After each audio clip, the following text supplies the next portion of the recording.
Magali Mathieu, bonjour. Bonjour. Vous êtes en résidence au Haras de Tarbes, où nous sommes actuellement. Les 20 ans d'Equestria viennent de se terminer. Quel en est votre regard après?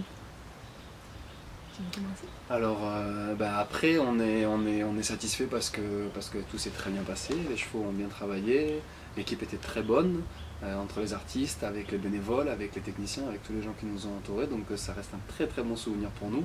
C'était un gros challenge pour nous et en tout cas je pense que tous les deux on est très contents de ce qui s'est passé parce que c'était une semaine formidable. Malgré le temps, on a quand même réussi à jouer tous les spectacles et à progresser tout au long de la semaine avec nos jeunes chevaux. Donc oui, on est très satisfaits et on a encore plein de rêves pour l'avenir. Magali, l'année dernière, tu avais moins de chevaux que cette année. C'est un grand pas en avant quand on te voit évoluer. C'était pour moi un peu nouveau la liberté. On a beaucoup travaillé. Et puis effectivement, l'année dernière, j'étais à 3 chevaux et puis on a rentré des poulains. Et puis là, on s'est dit, qu'est-ce qu'on fait des poulains? On fait du spectacle, alors on a dit, on les rentre. Et puis bien sûr, on est toujours beaucoup aidé par Ben, donc il nous suit et qui nous guide. Et puis, les chevaux, ce sont dans l'éducation que Ben nous enseigne sur les chevaux ont vraiment pris tout ça et puis ont vite évolué. Et finalement, rapidement, on a entrevu qu'on pouvait faire un numéro avec 8 chevaux. Donc on l'a fait, et puis à la fin à 12 avec les chevaux de Mathieu. Et donc dans l'idée on va pousser ça, développer ça, le travail un peu plus d'équipe, de dire ok, on a toujours un performeur avec ses chevaux, puis là on voudrait aussi mixer encore beaucoup nos chevaux et notre travail, donc on a plein d'idées encore. Alors pendant ton spectacle, votre spectacle, on peut voir en toi, Magali, une jeune femme très élégante. Quel ressenti quand tu es au milieu de tous ces chevaux? Le ressenti, c'est en même temps un peu d'appréhension parce que c'est de la liberté, donc c'est toujours au bon vouloir des chevaux. Et en même temps, une fois qu'on est au centre comme ça avec ces chevaux, essaye de faire un peu abstraction du reste et puis c'est comme au travail. Et au travail, l'idée c'est vraiment de vivre la relation du présent et de prendre ce que les chevaux nous donnent au moment où ils nous le donnent. Et au fur et à mesure de la semaine, je me suis beaucoup détendue. Et ça s'est vu sur les chevaux, ça a beaucoup mieux marché au fil des shows, et parce que je me suis détendue et que j'ai vraiment repris l'état d'esprit de travailler avec eux et de vivre la relation comme en fait à l'entraînement. Et donc le ressenti, il est... mais je pense que je vais être un peu prétentieuse, mais je peux être élégante dans la vie. En fait, c'est un peu moi. Je me suis habillée, je me suis coiffée comme j'aime présenter et du coup ça se fait très naturellement en fait, c'est pas vraiment un rôle qu'on se donne. Je veux dire, Mathieu c'est pareil dans la vie de tous les jours, quand il travaille il a cette présence, il a cette façon d'être, c'est pas un rôle, c'est ce qu'on est et ce qu'on travaille à tous les jours pour être le plus naturel possible en fait. Et c'est toute la pédagogie de tout ça, c'est vraiment de vivre la relation en premier au cheval. Une fois que la relation elle est installée et que la confiance elle est mise, on peut demander n'importe quoi aux chevaux. Et après, au fur et à mesure des jours et du travail, en fait, on voit donc, en fait, Mathieu et moi, on a les mêmes bases. Puis lui, Mathieu, il est plus acrobate, il est plus sportif que moi, évidemment. Donc lui, il est allé chercher des choses beaucoup plus impressionnantes et acrobatiques. Et ses chevaux lui rendent comme mes 8 me rendent à pied, lui rendent en poste en liberté. Et tout ça, c'est basé sur la même base vraiment de relation au cheval et de respect mutuel. Aussi, tu arrives à créer avec le public. J'essaye, c'est encore un peu nouveau, mais effectivement oui, essayer de... Parce qu'avant tout on le fait pour le public et donc nous quand on travaille et quand on enseigne notamment, on essaye de dire ok, il faut être généreux et donc ça par contre ça fait partie du travail de s'ouvrir parce que comme on travaille toujours très intimement avec nos chevaux, la phase de s'ouvrir au public c'est encore une autre démarche. Et donc oui, au fur et à mesure de la semaine, on a eu des notes et on a essayé de s'ouvrir un peu plus au public. Je pense moi j'ai encore du travail sur ça. Mathieu, l'année dernière on t'a vu voltigeur. Cette année on te revoit voltigeur, mais avec d'autres choses à côté où il y a quand même un peu plus de, si on peut dire, de douceur. Oui, l'idée cette année c'était de présenter donc 2 numéros. Il y avait un numéro de voltige donc, que je pratique déjà depuis un certain temps et le gros challenge c'était justement tout le travail en liberté en mêlant aussi l'idée, j'avais depuis très longtemps cette envie de mélanger l'acrobatie et le travail avec le cheval, surtout en liberté. Donc voilà, l'idée cette année c'était de revenir sur un numéro en essayant de faire différent parce que du travail en liberté on en voit beaucoup. Et donc cette année je m'étais dit je voudrais vraiment essayer de faire quelque chose où on peut mélanger le côté acrobatique justement qu'on peut avoir dans la voltige avec le travail de liberté qui est justement plus doux et plus simple, plus poétique on va dire, il y a moins de bruit, il y a moins d'action, d'énergie. Donc c'était l'idée un peu de cette année, de ce challenge. C'est un beau partage aussi avec tes chevaux. Mais on essaye, c'est important parce que s'il n'y a pas de relation, comme disait Magali, il n'y a pas de travail, c'est pas possible. On n'a pas envie de le faire à n'importe quel prix, on a envie de le faire. La première chose qu'on recherche, nous, c'est que les chevaux aient envie de le faire. Et c'est pas évident, parce que pour pouvoir arriver à ce travail-là, il faut le répéter régulièrement, il faut s'entraîner tous les jours. Et on n'a pas envie de l'imposer aux chevaux, mais plutôt de faire en sorte, avec l'énergie qu'ils ont sur le moment, de rendre le meilleur possible. Qu'est-ce que tu préfères, voltigeur ou liberté? Je sais pas, j'aime tout en vérité. Je me pose souvent la question, on me pose souvent cette question-là aussi. Et en vérité, à partir du moment où je travaille avec le cheval, ça me plaît. J'aime autant la voltige maintenant que la liberté ou que le travail en dressage classique. Ou même parfois aller faire du saut. J'ai pas vraiment de préférence dans le sens où on essaye de se diversifier beaucoup et de changer régulièrement de discipline.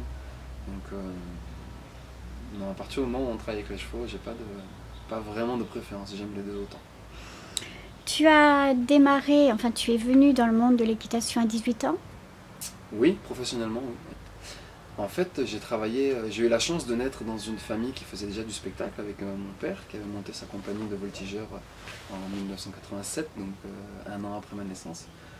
Donc j'ai toujours suivi mon père qui faisait pas ce métier parce que pour lui c'était une passion, il n'a pas eu la chance d'en vivre, il en faisait pour sa passion. Et je l'ai suivi toute mon enfance avec ma famille et mes deux autres sœurs, on a suivi mes parents sur les spectacles en été et en entraînement l'hiver. Quand j'ai eu l'âge, mon père m'a formé, j'avais 7 ans, on a commencé à faire les premiers spectacles vers 7-8 ans. Et puis j'ai travaillé comme ça pendant une dizaine d'années avec mon père et ma famille, on partait tous les étés faire des spectacles. Et à force de faire justement tous ces spectacles-là en été, j'ai eu la chance de rencontrer des personnes qui un jour, j'ai rencontré un voltigeur qui s'appelle Étienne Régnier, qui travaillait pour le théâtre équestre Zingaro, chez Bartabas, et qui m'a proposé un jour de venir faire une audition pour Bartabas, justement pour Zingaro, pour un spectacle bien précis, en expliquant bien que j'étais jeune et que j'avais encore pas cette expérience-là professionnelle et qu'il y avait beaucoup de travail à faire, mais j'ai eu la chance que ça a fonctionné et Bartabas m'a proposé de rester là-bas et d'apprendre pendant un an d'abord avant de rentrer sur le spectacle. Et j'ai été formé par tous les gens qui travaillaient là-bas, par Étienne Régnier, par Gennady Toyev aussi qui a été embauché par Bartabas pour nous faire travailler. Comment s'est passée la rencontre avec Benjamin? Alors c'est très drôle parce que, encore une fois, la rencontre avec Benjamin, ça s'est passé par Étienne Régnier, la même personne encore, qui avait quitté Zingaro à ce moment-là et qui organisait un stage dans le sud de la France. À ce moment-là, il travaillait en donnant des stages un peu partout en France dans les centres équestres. Et il connaissait Benjamin depuis longtemps. Et Benjamin l'a reçu, lui et son équipe de l'époque, aux Elfes Blancs, là où il était avant, pour qu'Étienne puisse donner son stage là-bas. Et moi, j'avais une période creuse avec Zingaro, on n'avait pas de spectacle, on était en vacances, et il m'a proposé de venir faire le stage en tant qu'élève, et je suis venu faire le stage en tant qu'élève.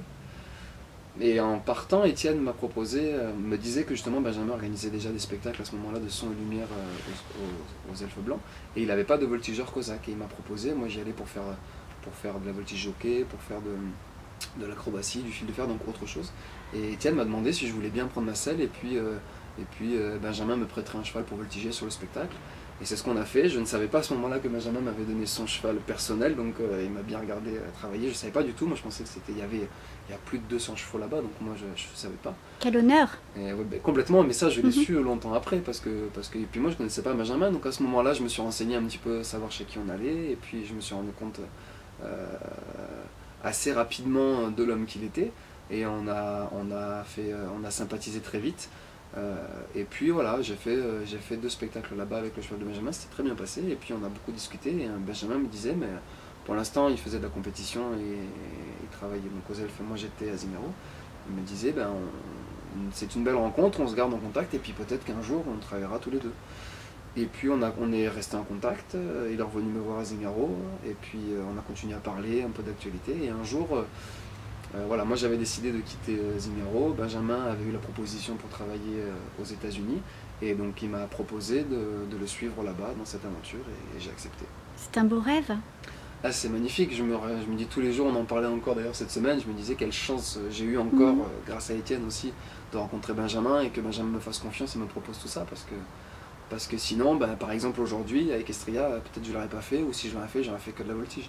Parce que tout le travail de liberté et le travail de dressage, en fait tout ce qu'il y a autre chose que l'acrobatie, c'est vraiment Benjamin qui nous a appris et qui fait que si aujourd'hui on est capable, on a pu être capable à ce moment-là de livrer d'autres façons de travailler, c'est tout le mérite de Benjamin qui nous a appris, qui nous a enseigné et qui nous accompagne tous les jours au quotidien.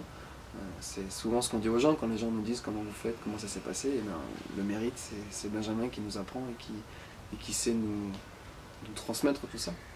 Magali, une magnifique rencontre avec Benjamin. Oui. Tu peux nous expliquer comment ça s'est passé? Ben c'était mon voisin en fait.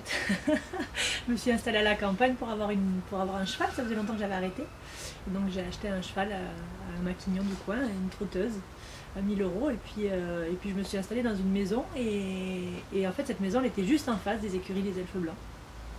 Et donc je suis allée voir pour savoir s'il donnait des cours, et puis Benjamin à cette époque-là aux écuries des Elfes Blancs il faisait des cours gratuits tous les matins à 7 h pour les gens qui n'avaient pas la chance, pas le temps, pas les moyens de se payer, donc c'était gratuit. Si on avait son propre cheval on pouvait venir avec, et sinon il prêtait un cheval. La seule condition c'était d'être là tous les jours à 7 h pétante dans le manège, prêt pour monter à cheval. Et de 7 h à 8 h, il y avait un cours. Et donc on retrouvait des personnes du coin, et moi je venais avec ma jument, je venais par la route, et puis je venais monter dans ce cours-là. Donc j'ai monté avec Ben pendant 1 an, et puis j'ai commencé à participer au spectacle, puisqu'il donnait des spectacles donc aux Elfes Blancs, et puis il faisait participer tous les gens qui avaient envie et qui travaillaient. Et donc j'ai commencé à participer, et puis après je vous raconte pas comment est faite la vie. Et il y a eu des affinités et on s'est mis ensemble après ça. Et donc je l'ai rencontré comme ça, c'était mon voisin.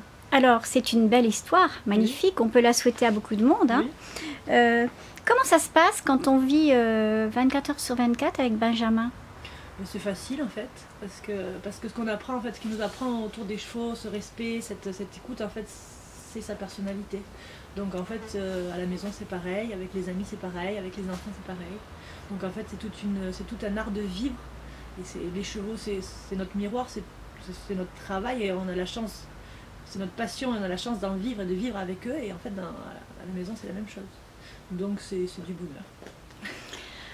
On va en revenir à Equestria, où franchement vous avez donné un sacré coup de pouce avec cette équipe d'office de tourisme, le maire aussi de Tarbes. On ne change pas une équipe qui gagne. Vous allez rester parmi nous au Hara? Non. Oui, on espère. L'avenir va nous le dire. On n'est pas les seuls maîtres de ces décisions, mais en tout cas nous ce qui nous booste, ce qu'on aime, c'est les projets d'avenir, les projets de construction. Et c'est vrai qu'ici à Tarbes on a trouvé une très belle équipe. Avec Estria, avec l'office du tourisme, avec tous les gens qui travaillent autour, une équipe de bénévoles incroyables, des gens vraiment avec beaucoup de bienfaisance. Du coup, nous, oui, avec grand plaisir, on reste. D'avril en octobre, vous proposez une fois par semaine des spectacles. Et bien en fait, on a une affiliation avec le Hara, avec la Maison du Cheval, qui est au Hara ici. Tous les mercredis, à 15 h, on fait des spectacles, on fait des animations qui durent environ 45 minutes. Et on fait ça du mois d'avril jusqu'au mois d'octobre. L'idée, c'est d'ouvrir un peu le Hara aux gens extérieurs, et puis de faire une animation. On se présente un petit peu de dressage, de liberté, de voltige cosaque ou de voltige jockey, avec les agents du Hara qui sont avec nous et qui font de la présentation de races, donc expliquent aux gens un petit peu les différentes races de chevaux présentes au Hara d'ailleurs. Et puis voilà, l'idée c'est que les gens viennent, ils ont une visite qui est organisée avant l'animation ou après, en fonction des heures qu'ils arrivent. Et nous, notre rôle à nous, c'est pour ça qu'on est ici, c'est de présenter un spectacle et puis de montrer, on va dire, le cheval dans le mouvement, le cheval dans le travail. Voilà, l'idée avec nos élèves. Un spectacle pour tout public. Oui, un spectacle pour tout public. Nous, on utilise donc nos chevaux de spectacle et de l'école, puisqu'on a une académie d'art équestre. Et donc, on met nos élèves et nos chevaux en scène. Et puis, tous les mois, on essaye de changer le spectacle, comme ça les gens qui désirent revenir ont un nouveau spectacle, et donc on change les disciplines, et aussi au fur et à mesure que les chevaux et que les gens évoluent, et bien on propose, donc tous les mois on a une réunion, on s'assoit, on dit ok, qu'est-ce qu'on a appris ce mois-ci, qu'est-ce qu'on est capable de faire, ah tiens, mais toi tu es capable de faire de la poste hongroise, alors c'est toi qui rentres en poste hongroise, toi tu en as fait le mois dernier, donc tu laisses ta place et tu vas aller faire un peu de voltige, ah ben tiens on va monter un carrousel avec, tiens on a 5 filles, on va monter un carrousel, on a 5 beaux chevaux qui vont bien ensemble, et puis on essaye de partager. Là on avait la grande chance d'avoir une troupe d'acrobates de Guinée, donc pendant quelques semaines pour travailler à la Suite d'Equestria. Donc là on dit ben, on fait du partage, donc on les fait travailler à cheval, et puis ils nous font partager aussi leurs grandes connaissances et puis et leur grande joie de vivre, et donc on essaye de mixer tout ça, et c'est toujours l'idée de faire une aventure humaine et de partager au maximum les disciplines, parce que le cheval tout seul ça peut être un peu sélectif, ou l'acrobatie toute seule, si par exemple les gens n'aiment pas ça, ça va être trop sélectif. Donc nous on essaye de mixer au maximum, et puis vraiment dans l'esprit d'Equestria, puisque c'est toujours Ben l'instigateur de tout ça. Il y avait du chant, il y avait de la danse, il y avait de l'acrobatie, il y avait des chevaux avec des morts, des chevaux en liberté, des chevaux montés, des chevaux. Et l'idée voilà, c'est de faire un festival des rencontres qu'on a et du potentiel qu'on a ici au Haras de Tarbes. Alors justement, les personnes qui veulent vous rencontrer une fois donc par semaine, comment elles font? Elles doivent prendre rendez-vous? Elles doivent... Elles peuvent se présenter tout simplement au Haras tous les mercredis à partir de 14h. Il y a un numéro à la Maison du Cheval où on peut réserver pour savoir si on préfère la visite avant ou après l'animation. Et puis après, sinon, tout simplement en se déplaçant et en venant à la porte au Haras, il y a tout ce qu'il faut, c'est très bien indiqué. Et puis profiter voilà, de cette animation. On peut aussi venir que pour l'animation, ce qui est dommage parce que le Haras est vraiment un très bel endroit et il mérite vraiment le détour pour la visite. C'est jusqu'à quelle heure? Donc c'est l'animation elle-même, elle est de 15h à 15h45 à peu près. Suivant les mois, on a des fois ça déborde un peu, mais voilà, en gros entre 3 et 4 heures. Tout à l'heure, on parlait donc du spectacle d'Equestria. J'aimerais qu'on revienne sur ce spectacle et le détailler un petit peu. Là, Benjamin n'a pas mis que sa touche, c'est du début jusqu'à la fin, il a tout agencé en fait. Et ça se voit. L'année dernière, il avait mis sa touche, qui déjà avait donné un peu plus d'ampleur à cette manifestation. Mais alors cette année, ça a été vraiment sensationnel, beaucoup de visiteurs, toujours complet. Comment vous travaillez En fait, Ben, le travail il commence pratiquement un an avant, puisque là, d'ici 15 jours, on reprend les réunions. Ben va reprendre les réunions pour l'année prochaine avec l'Office du tourisme. Donc c'est vraiment un travail qui se crée vraiment en amont. Après, l'idée de tout ça, c'est de prendre des artistes, de sélectionner des artistes et de leur demander, comme cette année, nous on a fait une création spéciale, de leur demander, avec leur numéro, d'être d'accord pour s'adapter en fait. Donc Ben il a fait une sélection d'artistes, et dans cette sélection il les a rencontrés, il est allé voir ce qu'ils faisaient, soit par vidéo quand c'est loin, ou les a rencontrés, a beaucoup parlé avec chacun d'entre eux et a demandé d'être un peu perméable. À un moment donné, si on veut couper le numéro en deux, si on veut changer la musique, si on veut adapter, rajouter, comme il a été fait là avec les danseuses de flamenco. Magnifique. Voilà, et en fait ce qui est magnifique, et ce qui a été magnifique cette année, c'est justement le fait que chaque artiste était vraiment ouvert à une adaptation de son numéro, et donc du coup c'était très facile. Ben a sélectionné, a fait travailler, a donné les directions de travail, et quand tout le monde est arrivé quelques jours avant le spectacle, tout le monde avait déjà commencé à travailler chez soi sur ces directions-là, et après il a suffi d'assembler. Et c'est là où la main de l'artiste qu'est Ben pour tout ça se met en place. Il avait sélectionné les images pour la projection avec les concernés. Il avait déjà des idées de musique, et donc tout ça se fait bien en amont. Et puis quand tout le monde arrive, en fait, il suffit de mettre tout ça en 3D, en fait, en image avec tout le monde. Mais dans sa tête, c'est fait depuis, je pense, longtemps. On va parler de ces artistes guinéens. Je les ai trouvés personnellement formidables, mais le public aussi. Comment Ben choisit justement les artistes? C'est des rencontres humaines, je pense. Après, évidemment, il a un œil, et plus les années passent, plus l'expérience s'accroît, donc il a un œil aiguisé, et puis il aime ça, donc ça l'intéresse beaucoup. Donc, mais je pense que la première chose, c'est d'abord des rencontres humaines, et puis après, dans ces rencontres-là, il y a toujours des belles choses qui sortent, et puis là, c'est une rencontre exceptionnelle, avec des artistes exceptionnels, Oui. avec une joie de vivre, avec une générosité incroyable, et qui ont apporté énormément au Festival d'Equestria. D'ailleurs, ils l'ont véhiculé au public. Hein. Complètement, c'est une énergie incroyable. Il y a eu aussi Thomas, lauréat de l'année dernière, Oui, tout à fait.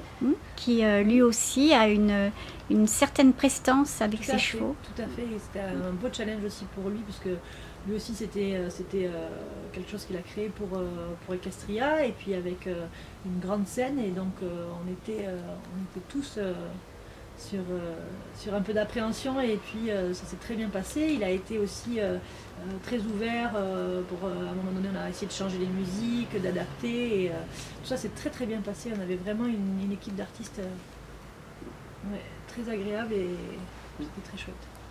Qu'est-ce qu'on ressent quand un grand monsieur comme monsieur Luis Valença participe?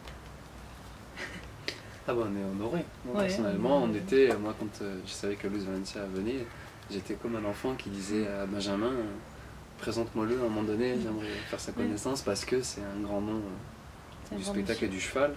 Et nous on était tous les deux, on était de la même façon, on était honorés et fiers de faire la rencontre de ce monsieur et d'avoir la chance de travailler avec son équipe lui-même tous les jours.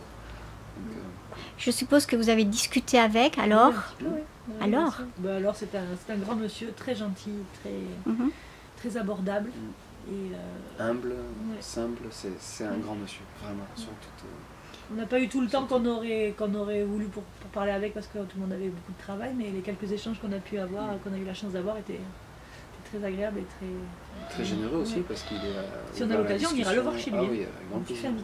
D'une grande humilité. Ouais, Oui, beaucoup. tout à fait. Oui. Et puis d'une grande sagesse, d'un calme qu'on retrouve quand on s'intéresse à comment il dresse les chevaux, et tout cet univers-là, on le ressent dans son personnage, ce calme, très posé, et en même temps avec une force et un charisme incroyable. Il y a eu aussi la jeune Clémence Lesconec, Oui. c'est Jeune. talentueuse, Oui, tout à fait, c'est très agréable. et tous les autres artistes. On a eu cette année, c'est ce qu'on se dit beaucoup, c'est qu'on a eu la chance de côtoyer vraiment des artistes en or, j'ai envie de dire. Enfin, l'ambiance était très bonne, on s'est tous bien entendu, je trouve facilement, rapidement en plus, et on avait déjà l'impression d'être vraiment une équipe comme... personnellement, j'ai eu des moments d'impression, des moments de spectacle, même quand on était backstage ou autre, où on avait l'impression d'être sur des shows de tournée qu'on fait tous les jours et que l'équipe se connaît par cœur, parce que ça c'est aussi le point d'honneur de Benjamin, c'est de faire une équipe. Avant de créer un spectacle, il faut d'abord créer une équipe, et je pense que c'est très difficile de le faire là, parce que c'est que des artistes qui, pour certains d'entre nous, on ne se connaissait pas avant, et donc on ne connaissait pas notre façon de travailler, et puis tout s'est très bien passé. Vraiment, c'est pour ça que je dis que c'était une semaine formidable, parce que autant sur scène que derrière et que la journée, que des bons moments. Et puis ça a très bien marché aussi avec les bénévoles qui sont extraordinaires aussi, qui sont très serviables, patients, qui sont passionnés, volontaires. Donc vraiment ça a été... Justement, quand on travaille du haut niveau comme ça, est-ce qu'on a l'impression qu'on a tout fait avec les chevaux, ou il y a encore à faire? Non, surtout pas, il y a encore plein de choses à faire, c'est juste le début. C'est juste le début, surtout pas se dire ça. Au contraire, là moi je me dis, et Magali la même chose, on se dit on a une base, quelque chose qui fonctionne, c'est bien, mais c'est une base de quelque chose, il n'y a rien de construit, on peut aller beaucoup plus loin, on peut faire plus de choses, et dans toutes les disciplines, je ne connais pas d'ailleurs un cavalier qui puisse dire, ça y est, j'ai tout fait, c'est pas possible. Les plus grands cavaliers disent à la fin de leur carrière, c'est dommage, on commençait à peine à comprendre, parce que c'est toute une vie, et encore c'est pas suffisant. Donc non, on a une belle base, on a de quoi s'amuser maintenant, il y a tout à créer. On a surtout plein d'idées encore, et il faut travailler. Vos projets, Mathieu? Mes projets, moi je travaille avec l'équipe de Benjamin Ayot maintenant depuis 2 ans à Tarbes. Ça fait 6 ans que je travaille avec Benjamin et Magali.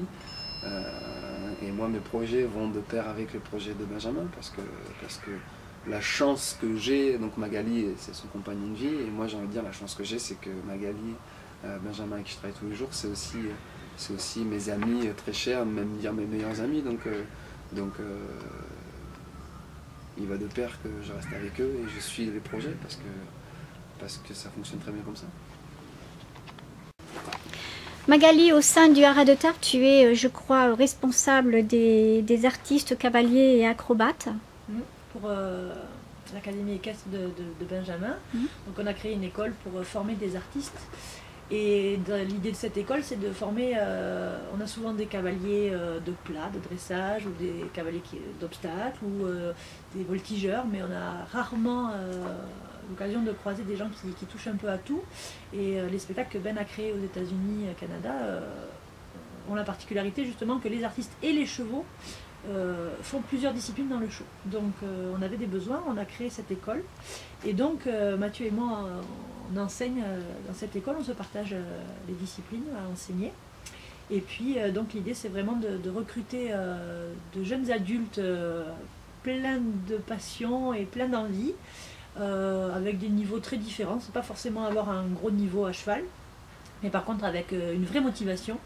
Et là on part sur un entraînement très poussé, physique, mental, très très demandant sur l'état d'esprit, notamment avec les chevaux, parce que comme on travaille beaucoup en liberté, on a vraiment besoin que les gens s'investissent un maximum avec les chevaux et comprennent notre état d'esprit. Et voilà, et donc on dirige ça ici au Haras de Tarbes, et donc on a une dizaine d'élèves à l'année. Et après on fait du projet très personnel pour chaque élève, avec bien sûr chacun a du potentiel et des préférences. Et donc on enseigne sur toutes les disciplines et après on pousse dans les disciplines qui sont les plus appréciées de chacun. Alors, les artistes qui seraient intéressés justement d'intégrer cette académie, qu'est-ce qu'ils doivent faire? Déjà venir vous voir, mais quels critères ils doivent avoir? Il faut déjà aimer les chevaux, oui. Sinon c'est pas la peine. Aimer les chevaux, être très motivé, être en forme assez physiquement, parce que nous, comme on touche à toutes les disciplines, vous avez vu Mathieu, oui. Donc voilà, il faut s'entraîner, donc il faut être en forme physiquement et il faut avoir une grosse motivation. Voilà. Après, en tant que, voilà, comme je disais, au niveau équestre, on n'est pas obligé d'avoir un gros niveau à cheval. Une base quand même est nécessaire. Et puis après, il faut se diriger sur le site de Benjamin Ayot, prendre contact avec Anne-Laure, et puis envoyer d'abord, c'est pas la peine de se déplacer tout de suite, envoyer un CV, une lettre de motivation, avoir des premiers rendez-vous téléphoniques avec Anne-Laure, et puis des vidéos, voilà. Et puis après, nous on fait des auditions. Et puis en fonction de ces auditions, on travaille un peu en liberté, on travaille en groupe. Puis en fonction de tout ça, on propose ou pas d'intégrer l'école. Voilà. Alors là, on va faire un scoop. Je vais faire venir Anne-Laure devant la caméra parce qu'elle est à côté depuis tout à l'heure. Mais les répliques. Voilà. Mais justement, moi, j'aimerais quand même lui dire un merci. Ah ben oui. Parce que nous, les journalistes, quand on a besoin, elle est toujours là, toujours avec une grande patience. Et donc, voilà, on voulait te remercier. Et savoir ton ressenti aussi, parmi tout ce beau monde. Mon ressenti parmi tout ce beau monde. Ben, moi, je vis leurs rêves et leurs passions à travers ce qu'ils font, à travers leurs yeux, à travers leurs sensations. Je suis plus une femme de l'ombre dans tout ça, dans l'organisation, dans l'administration de l'ensemble des activités que Benjamin propose. Mais t'as une passion des chevaux. J'ai une passion des chevaux à la base. Voilà. Tu comprends ce qu'on fait et tu le vis à fond parce que tu aimes ça. Et elle monte à cheval et elle le dit pas, mais elle aime les chevaux. Et elle était ma groom en chef pour Equestria pour m'aider avec les chevaux de liberté backstage. Elle fait partie intégrante des projets. Effectivement, elle est dans la partie obscure de la force. Obscure, voilà, de tout ce qui est organisation et puis voilà. Mais après, elle le vit entièrement parce qu'elle aime les chevaux depuis toujours. C'est ma grande sœur. Donc, oh là, excusez-moi, c'est pas beau. C'est vrai que j'ai eu la chance de participer et de regarder vos répétitions. Et tout le monde court partout, tout le monde... À quel moment la pression se fait sentir? Il n'y a pas de pression, c'est super facile. Il a dit il faut faire un niveau de liberté. C'est bien avant, je crois. C'est bien avant où on imagine et on prépare. Après la pression, il faut pas en fait, la pression avec les chevaux, c'est compliqué. Donc, comme c'est un peu notre métier de maintenant depuis quelques années, et que Ben nous le répète, la pression, pour pas la prendre, il faut préparer. Donc, on se met la pression bien avant dans la préparation. Et finalement, on s'est tellement mis la pression que 2 mois avant, on était déjà prêt. Donc après, il a suffi de peaufiner. Et puis bon, il y a un peu de stress, évidemment, avant de rentrer sur scène, on a toujours le petit stress. Mais c'est tellement préparé et puis c'est tellement dans la relation, dans un travail d'équipe. Vraiment, l'équipe fait la force. Donc comme on sait que tout le monde est là, investi à 100%, que tout le monde connaît son travail, que tout le monde va faire le maximum pour que ça se passe bien, on ne prend pas de pression par rapport à ça. Le seul stress qu'on a, c'est le stress avant de rentrer sur scène. Mais sinon, il n'y a pas de pression. Parce que c'est tellement préparé et tellement conscient tout ça que tout le monde se met à la disposition des chevaux, de l'équipe, et du coup ça roule. Benjamin n'est pas parmi nous. Je suppose que vous le suivez régulièrement. Comment ça se passe où il est actuellement? Alors ça, on est aux portes de l'objectif sportif que Benjamin travaille depuis plus de 2 ans maintenant. Depuis 2 ans, il a ses chevaux de compétition. Mais l'objectif de revenir courir le Jeux équestres mondiaux en France, ça date d'il y a déjà 4 ans. On en parlait il y a 4 ans. Quand moi, j'allais les voir un peu sur le spectacle Cavalia, on commençait à en parler. Donc on est vraiment aux portes de ça. Donc c'est un peu l'aboutissement de ces 2 dernières années. Et il est parti avant-hier dans la nuit. Rejoindre l'équipe de France à Lisieux avant de faire la cérémonie d'ouverture samedi, puisque il fait partie de l'équipe de France attelage à 4 chevaux aux Jeux équestres mondiaux. Et donc avec les épreuves, il commence le 4 septembre, du 4 au 7 septembre. Donc bien sûr qu'on va tous y aller, bien sûr. Parce que c'est de toute façon des activités qui sont différentes, mais qui sont de toute façon autour des chevaux. Donc tout le monde suit ça, tout le monde suit la préparation et s'intéresse à ça. Dans quel état d'esprit est Benjamin actuellement? Comme d'habitude, heureux, et surtout ça, je crois, heureux d'y être. Et la niaque. Et la niaque, complètement. Les chevaux sont en pleine forme. Juste avant le démarrage du camion, il les a fait un peu trotter pour voir l'énergie. Du coup, il a pris 2 heures de plus pour partir parce qu'il y avait trop d'énergie, donc on les a remis en marcheur. Il est dans le même état que ses chevaux. Plein d'énergie. Tout excité, les chevaux sentent qu'il y a quelque chose qui se prépare, que ça fait longtemps qu'on prépare, tout le monde est à 100% et puis voilà, on attend. Avant la fin de cette interview, vous répondez tous les 3 en même temps ou chacun. Qu'est-ce qu'on peut vous souhaiter? De continuer à faire ce qu'on est en train de faire là et de continuer à vivre ça ensemble et à construire ensemble. On peut vous souhaiter que du bonheur et on se dit à l'année prochaine. Et encore beaucoup de belles histoires à nous raconter et merci pour votre accueil. Et merci Marie, merci beaucoup.